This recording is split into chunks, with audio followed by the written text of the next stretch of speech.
teman-teman semuanya, kenalin aku Nabila Intan, mahasiswi Prodi Akuntansi di Universitas Insan Cendekia Mandiri. Kesempatan kali ini aku bakal ngasih tahu ke kalian hasil wawancara kelompok kami pada salah satu bank syariah yang ada di Bandung, yaitu tepatnya di BPRS Al Salam, mengenai implementasi akad syariah yang ada di bank tersebut. Langsung aja untuk pertanyaan pertama, kami menanyakan soal akad yang ada di bank tersebut, yaitu khususnya bedanya antara bank konvensional dengan bank syariah. Berikut hasil wawancaranya. Kita jelaskan ke nasabah kita kalau misalnya terkait mudharabah ya gitu. Nah, kalau mudharabah ini biasanya kita gunakan kalau untuk di Bank Syariah Al Salam ini pada sistem deposito yang konsepnya berbagi hasil atau tabungan yang berbagi hasil. Nah, memang kalau di Al Salam ini kita gunain ada dua akad, ada mudharabah muqayyadah atau mudharabah mutlaqah kan gitu ya. Kalau misalnya muqayyadah itu kan dia apa ya bahasanya ya, diserahkan ke si customer gitu atau ke nasabah mau digunainnya untuk apa sih gitu. Tapi kalau mutlaqah itu dibebaskan kepada bank, terserah nih uang yang dia simpen mau digunakan untuk pembiayaan apa aja selama sesuai syariah kayak gitu ya. Nah, kita masuk ke pertanyaannya Teh Nabila gitu. Apa yang kita jelaskan. Jadi kalau konsepnya mudharabah itu kalau di bank konvensional khususnya untuk tabungan atau deposito, dia itu sistemnya tetap atau fix. Itu tuh maksudnya gimana sih Teh gitu? Misal, kalau misalnya di bulan Februari Teh Nabila deposito ya misalnya gitu. Deposito misal 5 juta. Terus di awal udah dijelasin tuh, oh iya kalau kita bunganya itu di 2% misalnya. Anggap aja keuntungannya misalnya setiap bulan 50.000 gitu ya. Nah, kalau di konvensional itu dia tetap tuh 50.000 bunganya. Even bank itu mau untung, lagi untung banyak atau untung sedikit atau bahkan rugi, tetap 50.000. Tapi kalau di syariah itu karena kita konsepnya adalah mudharabah atau berbagi hasil gitu ya, yang mana di awal kita udah sepakati nih nisbah atau porsi pembagian buat nasabah itu berapa persen, buat bank itu berapa persen. Misalnya, oh yaudah dari dana yang nasabah simpan itu kita sepakat nih gitu bahwa nisbah nasabah 40%, bank 60%. Nah, terus kita persentasein itu mungkin misalnya sekitar 4% misalnya. Nah, kalau di bank syariah, konsep dalam simpanan dana itu dia sifatnya berfluktuasi. Kenapa berfluktuasi? Karena tergantung pada pendapatan atau keuntungan real bank pada bulan tersebut. Gitu. Jadi prinsipnya keadilan kalau misalnya di bank syariah. Ya kan kalau misalnya berbagi hasil berarti kalau misalnya Al Salam, contohnya di Al Salam ya, di bulan Februari, oh untungnya misalnya ternyata 100 juta, ya udah berarti kita berbagi dari 100 juta. Oh di bulan Maret kita untungnya 200 juta, ya udah berarti kita berbagi atas 200 juta gitu. Tapi kalau misalnya keuntungannya lagi 50 juta, ya udah berarti kita berbagi hasil dari 50 juta itu. Makanya kenapa konsep bank syariah itu lebih mengedepankan keadilan. Biasanya gitu yang kita jelasin. Nah, mungkin nanti bisa diringkas deh ya ngejelasinnya kayak gimana sama teteh-teteh. Nah, itu untuk yang mudharabah. Nah, pertanyaan keduanya itu apa nih? Dalam akad murabahah ya? Ya, Mengapa betul. bank harus membeli barangnya terlebih dahulu? Ya, Gitu kan? Oke, betul, Bu. baik. Kenapa bank harus memiliki barangnya terlebih dahulu? Gitu. Karena mungkin teman-teman tahu ya, kalau di akad murabahah itu kan jual beli konsepnya ya. Mungkin di Al-Baqarah ayat berapa tuh ya yang Allah mengharamkan riba tapi menghalalkan jual beli gitu. Nah, syarat jual beli itu apa sih gitu? Kita balik lagi ke syarat atau rukun jual beli atau murabahah. Pertama, harus ada penjual dan pembeli. Berarti kalau di sini kan bank dengan nasabah. Terus syarat akadnya lagi, objek yang dijual belikan harus jelas. berarti harus jelas itu apa, terkait spesifikasinya, terus terkait ini udah punya siapa kan, kayak gitu kan. Terus sama akad gitu kan ya, syarat syahnya si akad itu.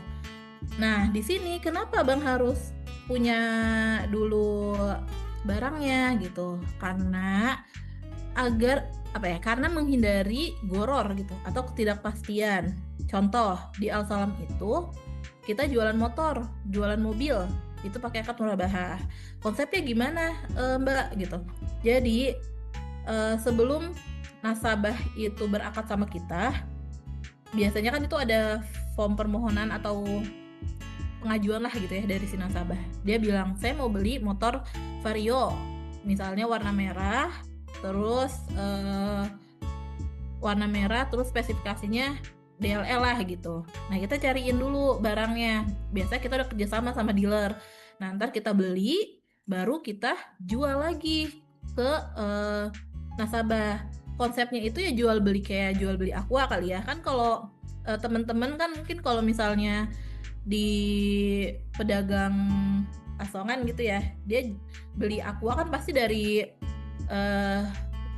agen dulu kan. Nah, dari agen dia beli berapa sih, misalnya 3.000, terus si penjual asongan itu jual lagi ke teman-teman dengan harga 4.000. Itu halal nggak? Halal ya, karena kan situ keuntungan kayak gitu. Nah, dari hasil wawancara tersebut dapat disimpulkan bahwa bank syariah, terkhususnya Bank BPRS Al-Salam, itu menggunakan sistem akad mudorobah atau akad bagi hasil dengan sistem akad murabahah atau jual beli yang sangat transparan.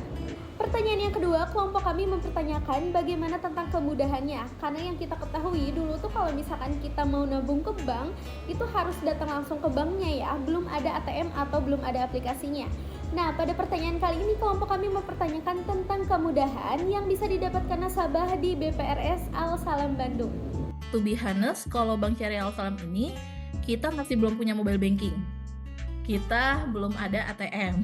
Jadi kita masih sifatnya konvensional banget lah gitu ya, maksudnya masih kayak orang zaman dulu gitu.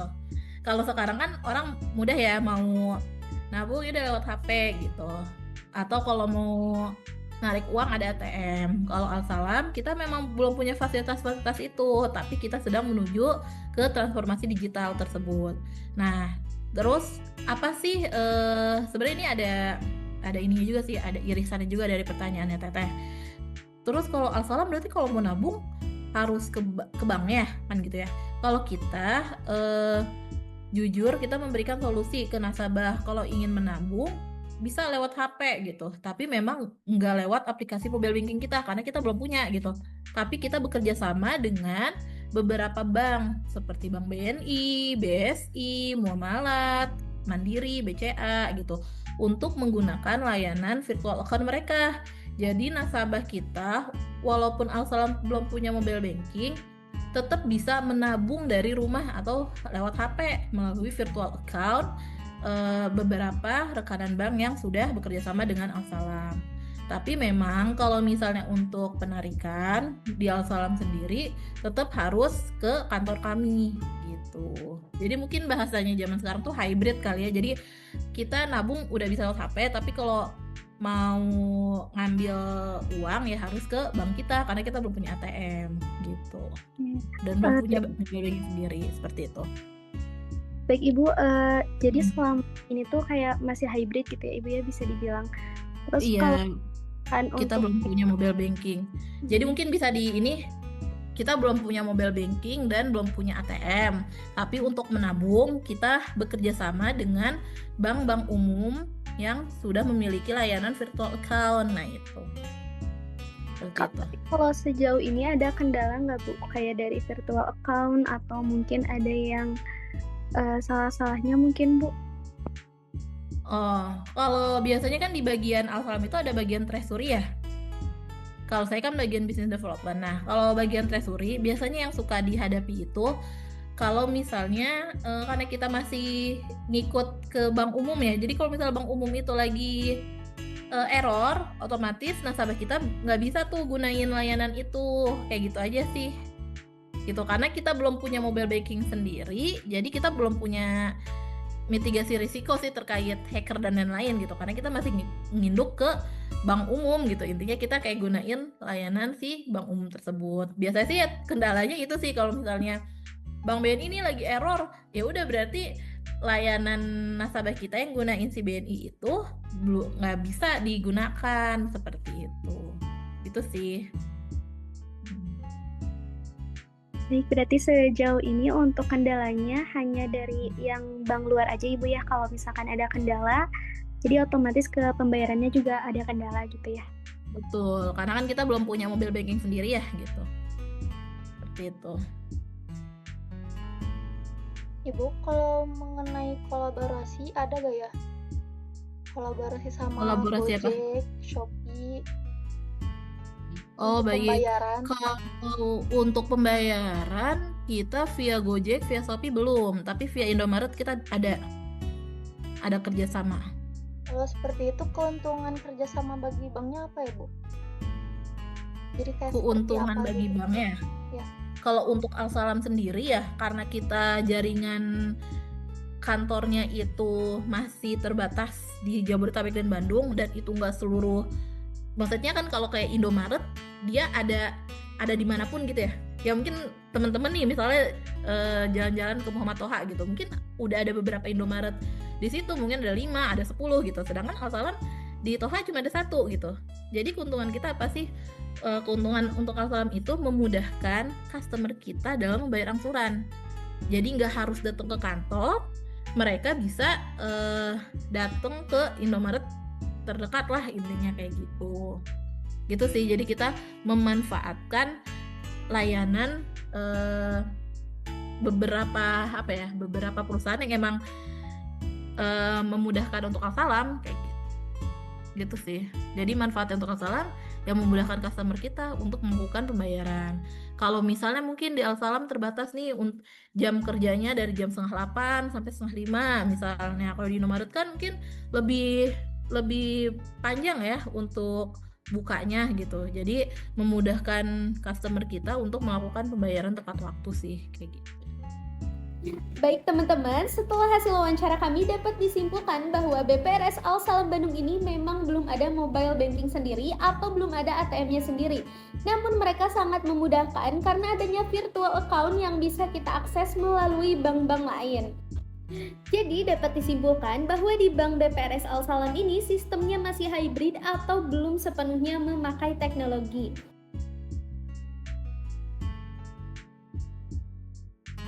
Kita mau mensegmentasikan ke customer yang seperti apa? Apakah ke kalangan anak muda yang konformis ataukah ke kalangan anak muda yang uniform atau universal kayak gitu. Jadi nggak bisa tuh kita bilang, oh banyaknya yang pada maunya tuh syariah oriented gitu. Tapi banyak juga kalau kita ngelihat mungkin survei ya, mungkin teman-teman juga bisa melakukan survei. Anak muda tuh biasanya lebih seneng yang mudah diakses atau yang emang syariah oriented, karena anak muda atau Gen Z ya gitu ya, mereka itu kan lebih apa ya bahasanya ya, lebih mudah beradaptasi gitu ya, atau lebih pengennya yang mencari yang kemudahan akses gitu. Jadi to be honest untuk pertanyaan ini ya kita nggak bisa menyatakan lebih banyak yang syariah oriented daripada yang universal, karena di dalam lapangan pun kita menemukan dua segmen itu, ada yang konformis, ada yang universal. Konformis itu biasanya orang-orang yang atau anak-anak muda yang memang lagi belajar ngaji gitu, bukan belajar ngaji abata ya, tapi belajar lebih mendalami keuangan syariah tuh kayak gini ya gitu. Atau misalnya udah nih pakai bank syariah tapi nggak sesuai loh karena misalnya ada denda gitu. Itu tuh ada tuh anak-anak muda yang menganggap denda itu haram misalnya kayak gitu. Nah itu, tapi ada juga anak muda yang saya milih syariah misalnya karena pembiayaan motornya lebih murah gitu. Kan berarti kalau misalnya lebih murah nggak bisa kita bilang dia syariah oriented gitu, karena yang dia lihat apa benefit yang dia dapatkan gitu sih.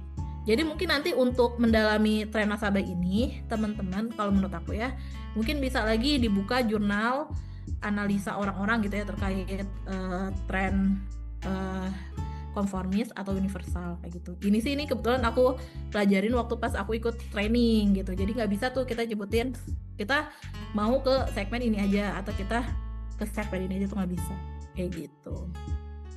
Iya, Gitu kayak ya. gitu. Berarti kayak gimana anak mudanya itu sendiri mungkin ya? Betul. Terus ada lagi nih ya, produk apa Iya, yang paling apa? sering dicari oleh nasabah baru gitu? Ya, di bank syariah pada tahun ini. Kayak apakah tabungan haji atau modal usaha? Oke, baik. Kalau di Alfalam sendiri, karena kita basic core bisnisnya itu di pembiayaan motor ya, tahun ini khususnya di Bandung, kita lagi happeningnya di pembiayaan motor, terutama untuk anak-anak muda kayak gitu. Pembiayaan kepemilikan sepeda motor. Seperti itu sih. Ibu mungkin cukup pertanyaannya. Baik. Siap. Menjawab ya insya Allah ya. Ini soalnya hal-hal yang mendadak ya. Yang mendadak. Menjawab, Jauh, Ibu. cukup menjawab. Baik. Berarti kalau untuk Asalam sendiri di Bandung itu udah tersedia beberapa cabang, Bu? Kalau kita cabangnya itu yang di Kurdi Muhammad Toha. Kalau kantor kasnya kita ada di Masjid Salman. Sedangkan dalam wawancara yang kami lakukan dengan Bank Asalam, bahwa ada beberapa nasabah yang masih memprioritaskan kemudahan atau memprioritaskan bank yang mempunyai teknologi digital seperti di zaman sekarang.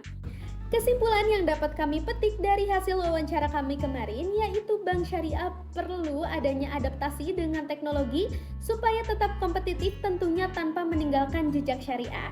Saya Nabila Intan dari perwakilan kelompok 4, terima kasih.